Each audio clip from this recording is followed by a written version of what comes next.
Je vous l'ai dit dans les titres, le prix du riz ne fait qu'augmenter du jour au jour, ce qui inquiète plus d'un commerçant et provoque de grincements des dents chez les femmes de famille.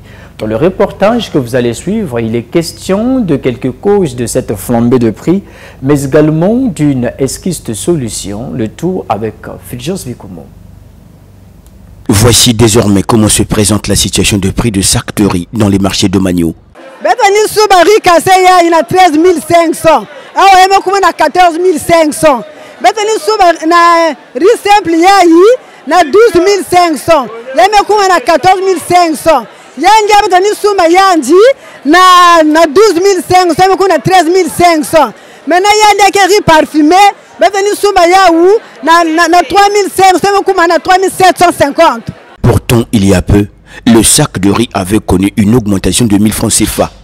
Et aujourd'hui, 1000 autres francs CFA s'y sont ajoutés, donc un total de 2000 francs en l'espace de 4 mois, soit 3,28 €. De l'indignation à l'étonnement, il n'y a qu'un pas pour cette vendeuse qui a requis l'anonymat. Parce que lorsque il y a 13 500, il y a 14 500. Est-ce que produit ne parce que manisaka ou le même produit na 500. Maintenant comprendre parce que du jour au jour on a boire 500. Donc est-ce que pour l'interrogation. Dans la logique allant d'une surprise à une autre, d'une augmentation à une autre, ce sont les chefs de famille qui payent le lourd tribut à travers cette plainte. Nous croyons le sac de riz, le prix que nous avons au marché actuellement, ce n'est même pas ce prix qu'on avait dans 2 ans en arrière de cela. Ainsi, ceux qui en vendent disent non mais c'est depuis le port. Alors on se pose la question, mais qui gère le port? N'est-ce pas le gouvernement? Est-ce qu'il n'y a pas un service habilité pour surveiller les prix des denrées alimentaires dans le marché où on veut nous asphyxier, où on n'a pas besoin de notre respiration? Les denrées alimentaires telles que le riz, nous les papas, nous souffrons. Et le panier de la ménagère est asphyxié de nos jours.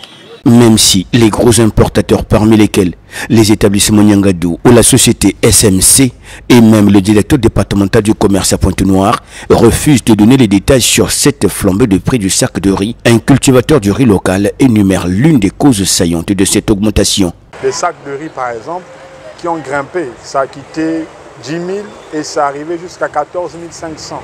Et le verre quitte de 50 et aujourd'hui à 125.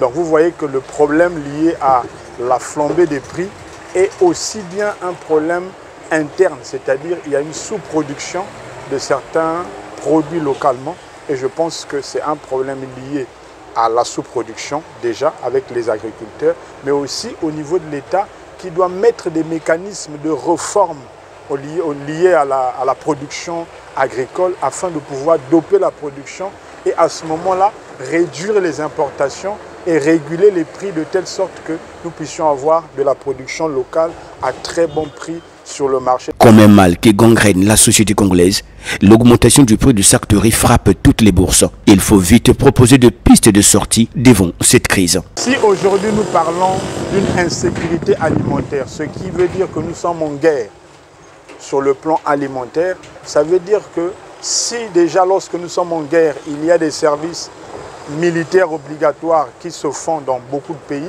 je pense que étant dans cette situation vraiment d'insécurité alimentaire, il nous faut instituer ce service agricole obligatoire dans les écoles, depuis le primaire jusqu'à même l'université, pour essayer de bousculer le paradigme du jeune Congolais et de pouvoir intéresser ces personnes-là à pouvoir s'intéresser à la terre parce qu'ils le feront obligatoirement à l'école.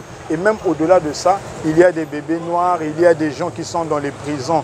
Et nous savons que les populations carcérales sont énormément beaucoup. Donc on peut les réquisitionner parce que nous sommes dans une situation compliquée afin d'activer en mettant les moyens sur le terrain, vraiment des granges de l'État, beaucoup de choses qu'on peut essayer d'activer tout en mettant les moyens qui peuvent permettre à ce que les jeunes et ces populations-là puissent vraiment contribuer à la production locale, donc du coup baisser les prix des denrées alimentaires.